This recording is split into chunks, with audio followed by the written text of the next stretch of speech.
Jien kont ngħix Amsterdam dak iż-żmien. Charles kien jgħid holiday mal-ħbieb.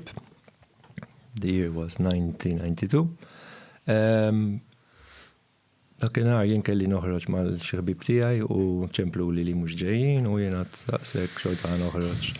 Ġaħat nkun naf, ġaħat nintaqqa, bla bla bla. U rajt il-Charles. Kien jitħossu nara ma niflaħx, u għatlu inti, okej. U kien jitħossu nara ma jiflaħx? Ejja. Għalli l-għala, all right, kien xorob, ħafna. U bqajna lejl flimkien, introduċini mal-ħbib tijaw li kien Maltin. Maltin ukoll? U għamilna lejl nisfnu flimkien.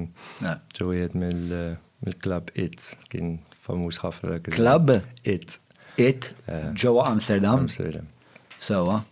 Jiena dal-aħħar skoprejtu Amsterdam, forsi ma nafx 8 xhur ilu. Le, kont morċi darbtej, imma verament esplorajtu hekk xi 8 xhur ilu. Dak iż-żmien fil-90s was naħseb the peak għal Amsterdam, kien għal-xin tal-clubbing and gay scene, it was hip and happening. Kien kulturalment ħaj ħafna. Allura mela, għajtu ġo klab, x'ħsibt kont għajt ma' Maltin qabel inti? Le, kien l-ewwel Malti u fil-fatt ma kontx naf, naf li Malta teżisti u għatlu fil-Mediterran, għax kienet jizni kelli ideja ma kontx naf eżatt. Għax back then jisu ma kienx destinazzjoni għal holidays popolari, kienet għada bidu ħafna. U minn hemmhekk, you would jisek tgħid ma jiġri xejn minn dil ħaġa kienet ta' darba u imma u kellu jsifer lura għatlu għalfejn ma tibqax nar oħra, tista' toqgħod għandi,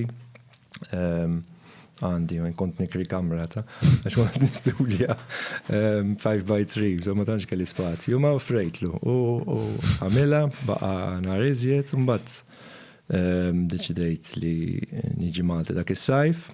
X'kien hemm madwar Charles li appella għalek daqstant li mal-ewwel bdejt issus wara relazzjoni? Għalija kienet jisu love at first sight. Jien hekk ħassejt was like, oh, this feels good. U dak in-nar kien għadna nitqu fuq sal-lum kien kont saqsejtu x'tagħmel għalli jiena fashion designer famuż ħafna u kien għadu għasber għax-xogħol.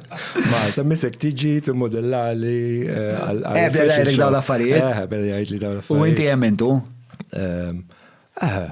Hemmintu moderatament jew? Moderatament naħseb.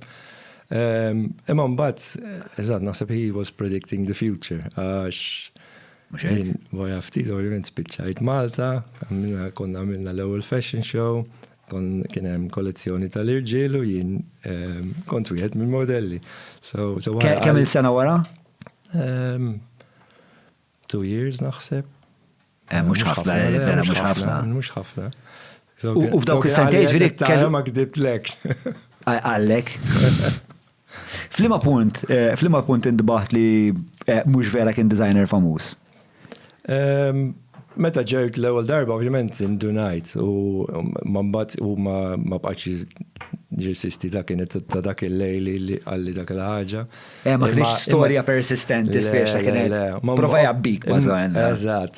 U ovvjament, il-talent tiegħu rajtu, għax ma kienx qed jikdeb, għax il-talent tal-li kienet jagħmel il-ħwejjeġ diġà kienet kollha fera, għax hu kien diġà jħid għal. Kien ħaġa li meraviljatek dwaru?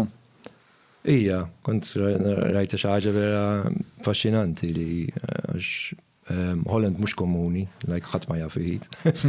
Vera xi ħaġa rari, laqas buttuna ma dom jafu jwaħħlu n-nies, so meta ġejt hawnhekk. U vera, mbagħad indunajt li vera xi ħaġa kulturali li ħafna nies jafu jħitu u bekk din kienet hemm ħafna iżjed. Fil-fatt missieri missieri kien fin-negozju ta' tessuti, kien bih il-pezzets ta' drab, kien bih il-ħajt, għax inti sabejni t-meninijiet, Malta ma kienx, is-suq tagħha ma kienx interament ħieles, anzi kien magħluq minn ħafna bnadi. Allura speċi tixtri affarijiet, kien hemm ħafna affarijiet fej kienu limitati l-affarijiet li stajt tixtri, u b'konsegwenza li kien jiġri kien li n-nies biex ikollhom spiex ta' x-xeħtat li jixtiequ huma. Kienu jitalmu ħitu jkollhom xi ħadd fil-familja fi ħitu anke qed tagħmel set portierek, qed tagħmel dvalji, qed tagħmel dawn l-affarijiet kollha. U konsegwentament kien hemm din il-ħila li ovvjament nasib issa intilfet u għax ma. Tintilef ejja. Necessity is the mother of, well, not exactly invention, imma innovation, let's say. So, all right, mela, tqajt ma da Charles, love at first sight, xeta kellek? Meta għajna jien kelli 20. Mela, meta kelli 21 ġejt ngħix.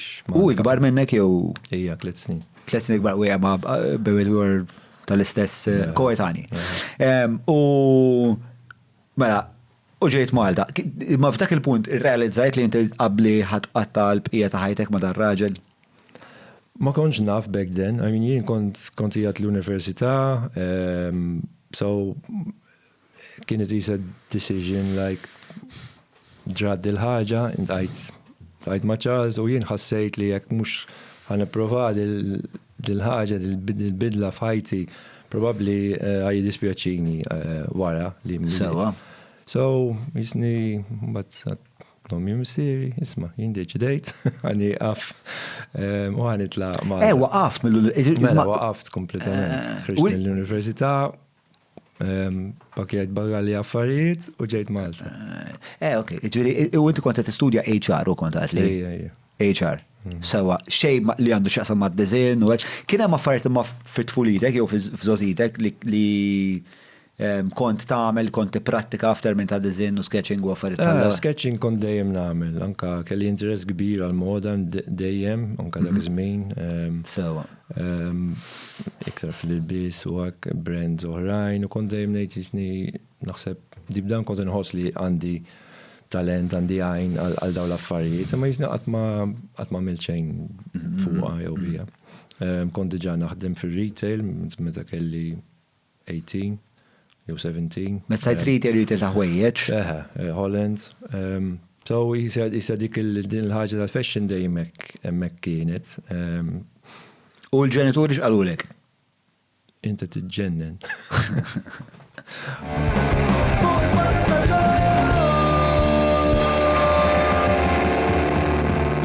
Mela, tlaqna?